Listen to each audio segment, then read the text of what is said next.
Title: The Master's Disciple, a Tale. One hermit and his young disciple used to live far from the city in some jungle. The hermit usually remained occupied in serving, and the disciple would beg around nearby settlements and serve him. The hermit's heart was filled with compassion for humanity, and with great concern, he would pray morning and evening, "My Lord, I am a helpless and powerless human, and no one can serve your servants like me, but if you make me a king, then every breath of my life will be dedicated to serving the hungry and naked people. I will take care of orphans, widows, and destitute. I will open soup kitchens for the needy. I will uphold justice. I will give exemplary punishments to corrupt and dishonest people. The oppressed will consider me their shield, and the tyrants will tremble at my name.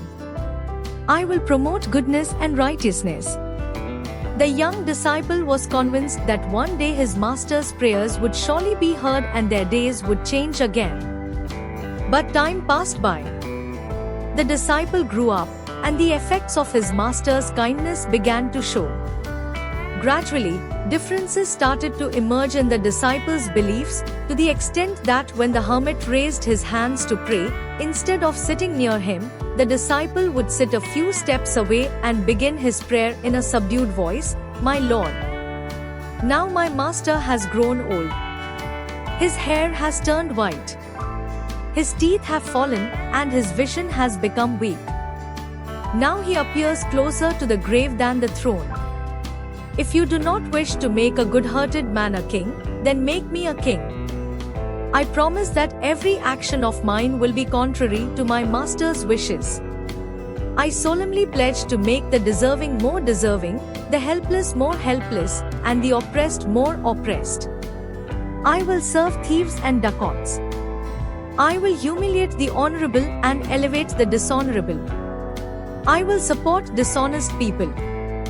Initially, this clever disciple would secretly pray like this, but gradually his courage grew, and after some time, his condition was such that when the master raised his hands for prayer, he would also sit close to him and loudly repeat his own prayer. The hermit would say with tears in his eyes that if he became a king, he would uphold justice, righteousness, and truth, while the disciple would laugh and say that if he became a king, he would raise the flag of oppression and wrongdoing. The hermit would say that his treasure would benefit the poor and needy, and the disciple would say that he would impose heavy fines on them. Sometimes the hermit would scold him and start beating him with a stick, but despite his traditional obedience, the disciple continued to stick to his position.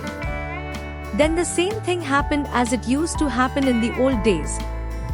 That is, the king took charge of the country, and several claimants to the throne came against each other with drawn swords in the battlefield.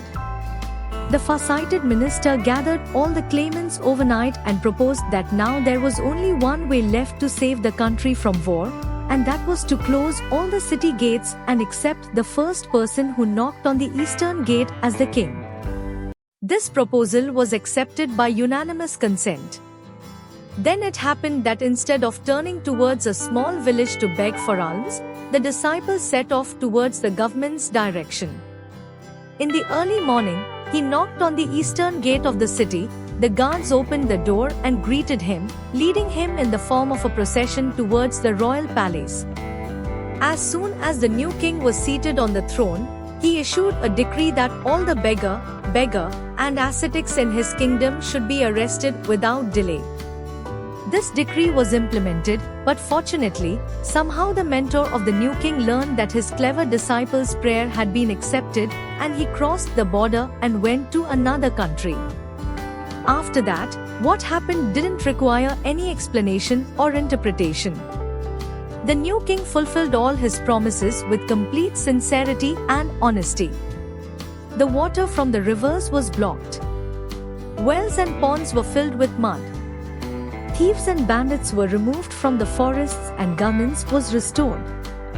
The height of cruelty against righteous people was reached. There was no place left to hide for those enemies who had placed a beggar on the throne for the welfare of the country. When the misdeeds of the new king reached their peak, the leaders of the people felt the need to inquire about his accountability. Under the leadership of the former prime minister, after much searching, a delegation appeared before the king's mentor and pleaded with him to seek God's help to deliver us from this unforeseen calamity. The matured Matters hesitated to face his disciple, but influenced by the insistence of the members of the delegation, he reluctantly agreed to accept the danger. When he arrived at the court, as soon as the king saw his mentor, he was reminded of his past and, overcome by remorse, said, "Master, tell me, what service can I offer you?" The hermit replied, "I do not ask for anything for myself. I have only come to appeal for mercy on your behalf. You have forgotten the time when we used to beg together. Fear God. All of this is temporary. If possible, do a good deed before death." The king replied angrily, "Look, master, do not try my patience. It is your good fortune that you are my master, and I feel anxious about raising my hand against you. You can curse me to your heart's content, but for God's sake, do not advise me to show kindness to those people. Do you remember that we used to pray together at the same time? Then why was your prayer not accepted, and why did fate make me a king? If those people had been worthy of God's rewards or better behavior, you would have become their king. But they were unfortunate. They did not have the decency of good and evil, and fate made me a king to punish their evil deeds. Now, I will continue my program until my last breath. If fate shows mercy to them and my days are complete, then so be it, otherwise I will not be at fault." The righteous hermit replied, "Son, you are absolutely right. If those people were deserving of a reward or better treatment from fate, my lifelong prayers would not go in vain. Those people who have placed a crown on your head instead of me are not worthy of mercy.